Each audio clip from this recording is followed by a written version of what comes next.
Good morning. It is with great joy that I, Joseph Biden, President of the Eternal Republic of America, wish you and this beautiful country a Happy New Year 2034.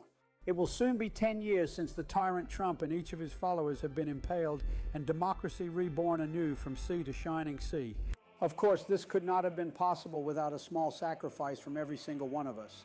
Many lost relatives.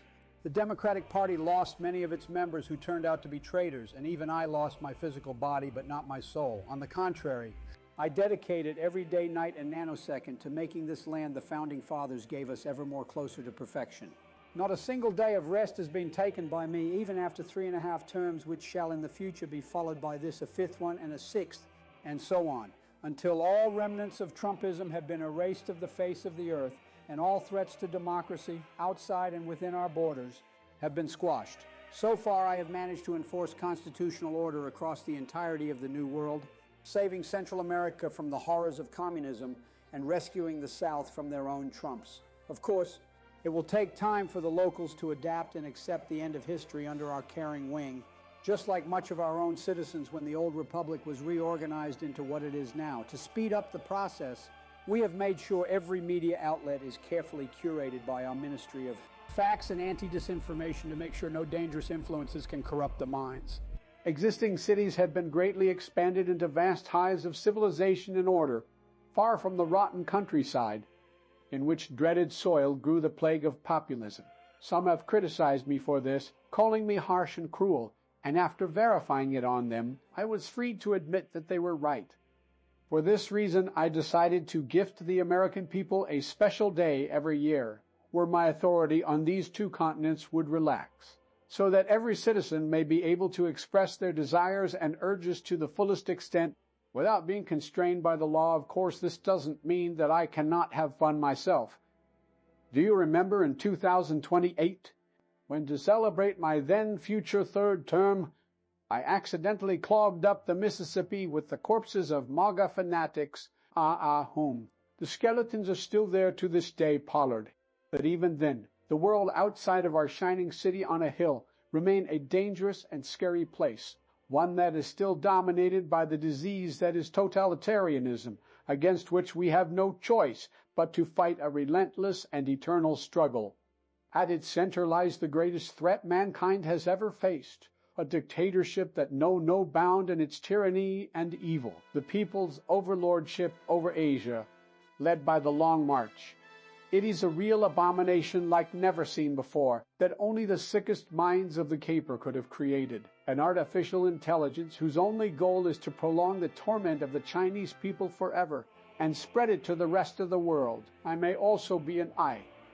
But unlike this thing, I am based on a real and breathing human. Thankfully, we are not alone in this fight, as we have America's greatest and oldest ally, Eurasia. They have shown their commitment to democratic values and human rights when they brought justice to the dangerous NATO terrorists who conspired to destroy our beautiful America alongside the Orange Devil. Dugan is a real friend of the American people, whose armies are on the very front lines against the dreadful Long March, the 2 sides of the Bering Strait united in one grand crusade of freedom.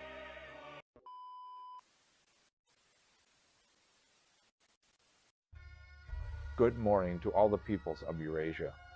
This is your supreme guide of the Passionarist Revolution, Alexander Dugin, and this day marked the beginning of a new year that will hopefully be full of happiness and fraternity. The memories of the European Reclamation War are still fresh after all, and it would be a shame if the bounds between Eurasians was torn apart by petty feelings of self-determination, as the principle that shine above our heads like a sun is greater than any nationalism. It's an understanding of a shared civilization, and not just any but one that is pure and stands above the filthy tide of modernity, born of the fusion of the 3 Romes and the Khanate of Charlemagne and Timur.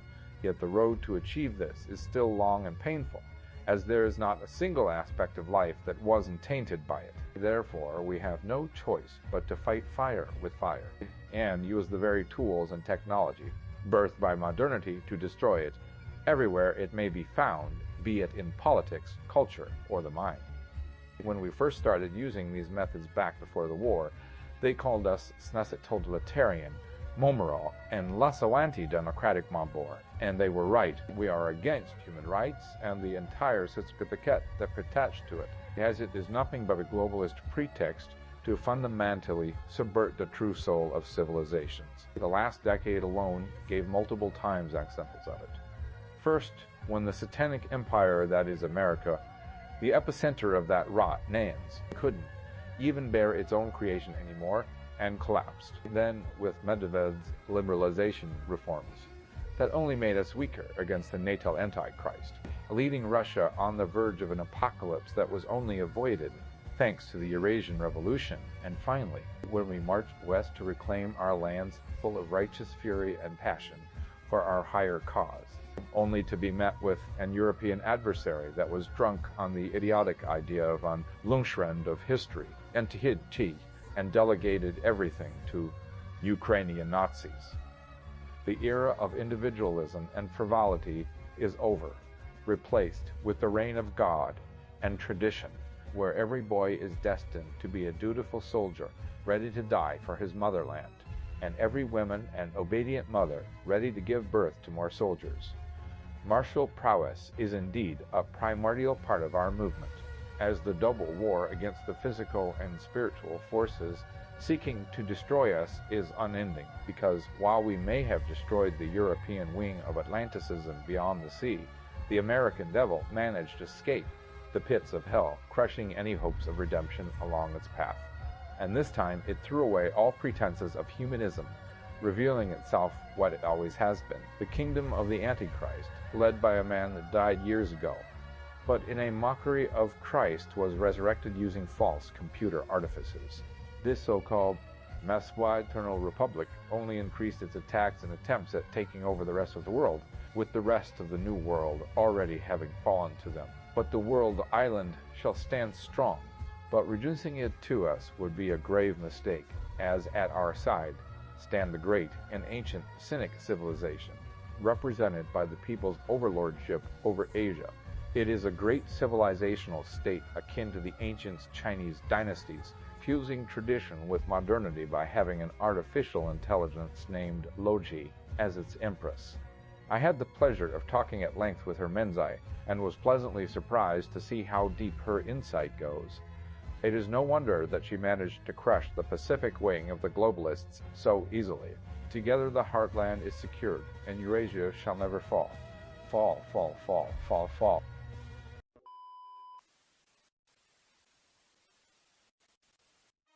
Good morning to all the workers of Asia. As the chairman of the Communist Party of Asia Logi, I am proud to announce that we have yet again realized all the goals and predictions for this part of the 5-year plan. The economies of the former PDTO and DD have been successfully integrated at a record speed into the largest economic unit ever created, with a population of nearly 3 billion inhabitants.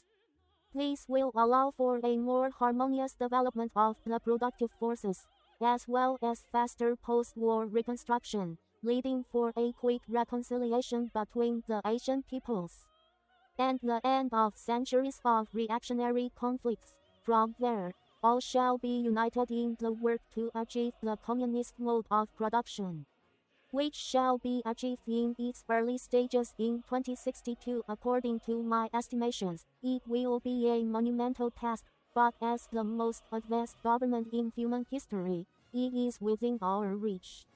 As long as we are willing to make the required sacrifices, even without my computations, I have faith in you, comrades.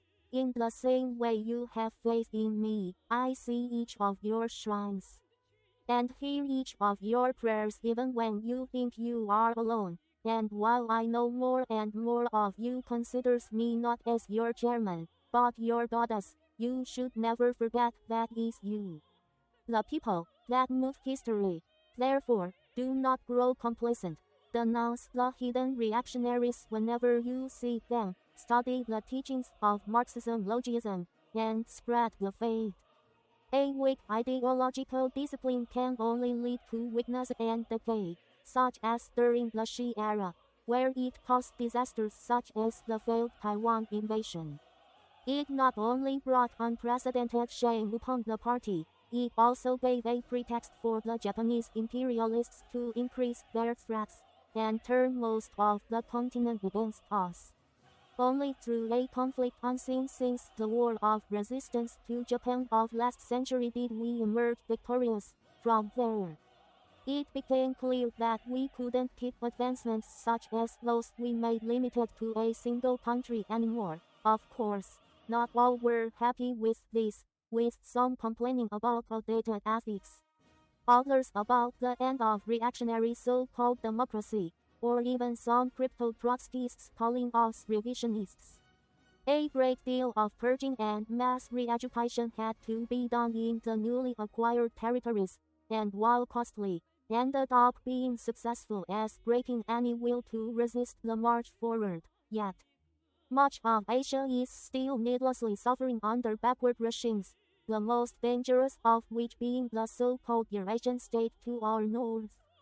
It is nothing less than a fascist empire masquerading its true nature under an idealist suit called force political theory, and justifying its exploitation of the native Siberians and Central Asian peoples by the fact that the Tsarist autocracy and the social imperialist Soviet Union did it too. Its leader, Alexander Dugin, is no philosopher, but a religious mystifier who wishes to impose outdated beliefs on hundreds of millions of people, including us.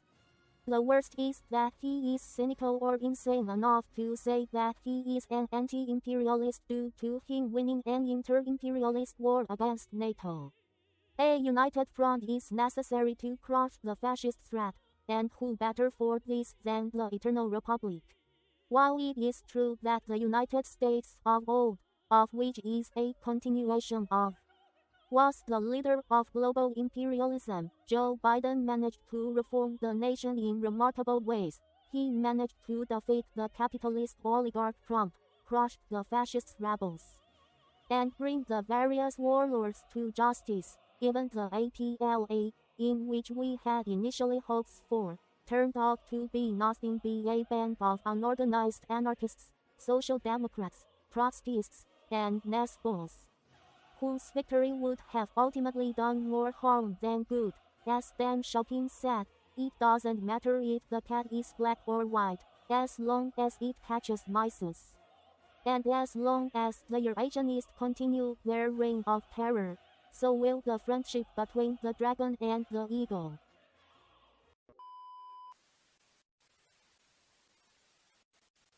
Happy New Year to all citizens of Ireland. The one that just finished wasn't the best, to say it mildly. Life has been getting harder and harder with our island being increasingly more isolated. We did nothing to deserve this, we waged no wars, had no revolution, elected no radical government, but the rest of the world did, turning us into the odd one out. Yes, we are not yet alone. After all, even in mainland Europe, Switzerland somehow managed to survive.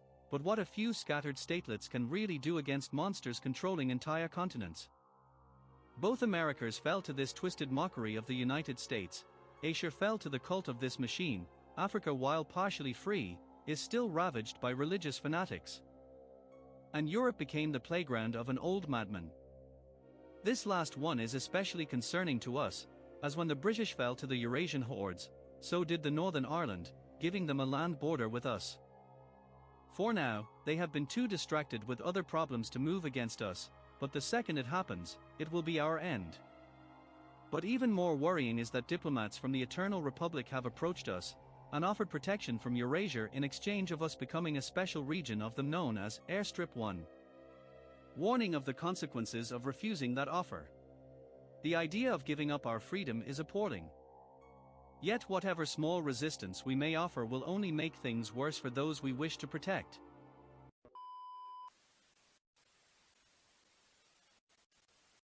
I wish all the Indian people, both within and outside our border, a happy new year. The one that just ended shall forever be remembered in Bharat and the world's history as more than the mere end of a period of turmoil, but as the reawakening of one of the world's greatest civilization. The Chinese and their false god thought they destroyed us forever when the regime of the weak Modi collapsed, not even bothering to fully conquer us in their arrogance. As if we would gently accept to forget our shared civilization, and return to the time when Bharat was held back by dozens of petty kings fighting each others. But the plans the real gods have for this nation cannot be denied. As guided by them, we destroyed the corrupt generals, the communist collaborators, and the pathetic Democrats. However, to say that we reunified the country would be a grave insult, as much of it still lies in the domain of the great enemy, Logi. A lot of it was taken by the abomination itself. But the truth is that Bharat is much larger than the British-drawn borders of the former Republic of India. Afghanistan, Tibet, Myanmar, those are all natural part of the Hindic civilization that was lost to us, but will do everything in our power to get back. That include making a pact with the devil, in this most profitable case being the Eurasian state, which might be one of the only forces able to defeat the Chinese once for all.